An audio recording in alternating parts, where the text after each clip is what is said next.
CAA ये देश का कानून है, पत्थर पर लकीर है, ये वास्तविकता है, ये लागू होगा ही होगा और इस चुनाव के पहले होगा। हेलो दोस्तों, जैसे कि आपने सुना होगा कि सीएए लागू कर दिया गया है। इसे लागू करने के बाद बंगाल के मल्टवा कम्युनिटी के लोग बहुत ही सेलिब्रेट कर रहे हैं।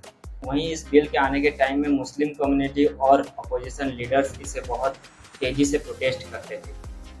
क्यों ये बिल को लेकर प्रोटेस्ट लोग करते थे? क्यों इस एक्ट को इलेक्शन के टाइम पे लाया गया? इस एक्ट से इंडियन मुस्लिम कम्युनिटी के सिटीजनशिप छीन लिए जाएंगे या उन्हें सिटीजनशिप प्रूव करने के लिए उनके पूर्वजों का दस्तावेज साबित करना होगा? किन लोगों को इससे फायदा होगा और किन लोगों को इससे नुकसान होगा? तो आइए इन सारे मामलों को इस वीडियो के जरिए समझते हैं। ये जो सिटीजनशिप एक्ट है ये 1950 से शुरू है, जब हमारा संविधान बना। ये जो कॉन्सेप्ट है सिटीजनशिप का, ये यूनाइटेड किंगडम से लिया गया है, जिसमें सिंगल सिटीजनशिप का प्रावधान है। हमारा जो संविधान है सिंगल सिटीजनशिप को अडॉप्ट किया। तो सिटीजनशिप अमेंडमेंट एक्ट 1955 में आता है, जिसमें ये बताते हैं कि किन लोगों को सिटीजनशिप मिल सकता है।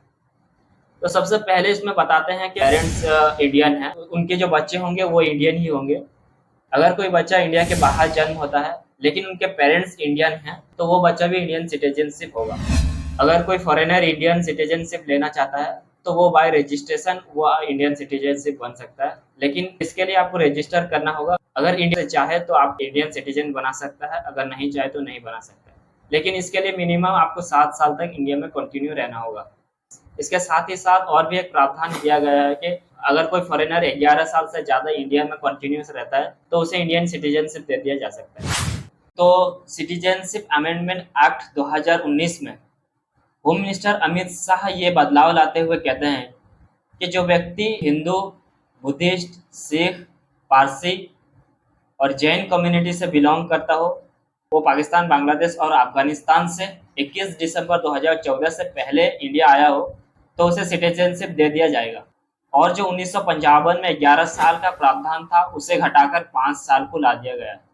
यहाँ मुस्लिम कम्युनिटी को इस पे इंक्लूड नहीं किया गया है। तो होम मिनिस्टर अमित शाह कहते हैं पाकिस्तान, अफगानिस्तान और बांग्लादेश ये मुस्लिम मेजोरिटी कंट्री है। यहाँ से जो नॉन मुस्लिम माइनॉरिटी प्रोसिक्यूटर आए हैं इंडिया, उन्हें सिटीजनशिप देने के लिए। लेकिन सवाल यहाँ है कि उनका क्या होगा जो पाकिस्तान, बांग्लादेश और अफगानिस्तान से यहाँ इंडिया में मुस्लिम कम्युनिटी आए हैं। क्या ये संविधान के खिलाफ नहीं है? जहाँ संविधान बताता है कि आर्टिकल 14 में राइट टू इक्वलिटी, जहाँ बताता है कि हर इंसान को इक्वलिटी ट्रीट करना चाहिए, ना ही उन्हें जातीय, धर्म, कास्ट से डिस्क्रिमिनेशन करना चाहिए। और भी जो अपोजिशन अपोज करते हुए कहते हैं कि श्रीलंका और म्यांमार से जो नॉन मुस्लिम कम्युनिटी इंडिया आते हैं उनका क्या होगा, उन्हें क्यों नहीं सिटीजनशिप इस एक्ट के थ्रू दिया जाता है? क्या मुस्लिम कम्युनिटी को इसलिए दूर रखा जाता है क्योंकि ये प्रोटेस्ट करेंगे और लोगों को लगेगा कि हमारे नेता हमारे लिए काम करते हैं? क्या ये इलेक्शन के टाइम में इसलिए लाया गया है कि ये इशू एक वोट बैंक बन सके? चलो आगे बढ़ते हैं। ये तो सिटीजन अमेंडमेंट एक्ट है, ये कहते हैं कि ये देश का कानून है, पत्थर पर लकीर है, ये वास्तविकता है, ये लागू पत्थर की लकीर है, ये जिस तरीके से भी हो लेकिन अप्लाई होगा ही होगा। तो अगर ये अप्लाई होगा तो इसे ऑनलाइन अप्लाई कर ही देते हैं। जो लोग अप्लाई करेंगे इसे ऑनलाइन अप्लाई कर सकते हैं। 2 पार्ट में इसे पोर्टल में डिवाइड कर दिया गया है, तो आप देख सकते हैं किस प्रकार से क्या होगा।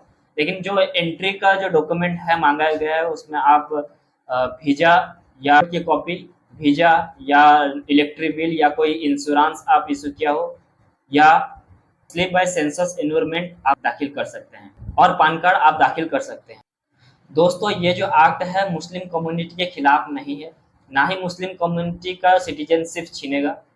अमित शाह कहते हैं कि ये जो एक्ट है ये एक्ट सिटीजनशिप देने वाला एक्ट है, ना ही किसी का सिटीजनशिप लेने वाला एक्ट है। और मैं आज स्पष्ट करना चाहता हूं, सीए किसी की भी नागरिकता लेने का कानून नहीं है, छीनने का कानून नहीं है। ये एक्ट जो प्रोसिक्यूटर हैं उन्हें सहायता देने के लिए ये एक्ट बनाया गया है, ना ही किसी इंडिविजुअल को अपने पूर्वजों का दस्तावेज दाखिल करना होगा कि प्रूफ देने के लिए कि हम इंडियन सिटीजन हैं। ये एक मिसकॉन्सेप्ट है जो आपके माइंड से हटा देना चाहिए। दोस्तों मैं सिटीजनशिप अमेंडमेंट एक्ट 2019 के खिलाफ नहीं हूँ, मैं उसके खिलाफ हूँ जो संविधान के खिलाफ है। जो संविधान बताता है सबको इक्वली ट्रीट करना चाहिए।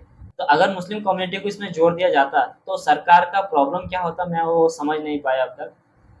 तो दोस्तों अगर आपको समझ में आता होगा तो आप जरूर कमेंट करके बताना। तो एक्ट संविधान के खिलाफ भी नहीं जाता और सबको इक्वल ट्रीटमेंट मिलता। दोस्तों वीडियो इन्फॉर्मेटिव लगा तो चैनल को सब्सक्राइब एंड शेयर कीजिए और अपने दोस्तों को बताइए मेरे चैनल के बारे में। Thank you.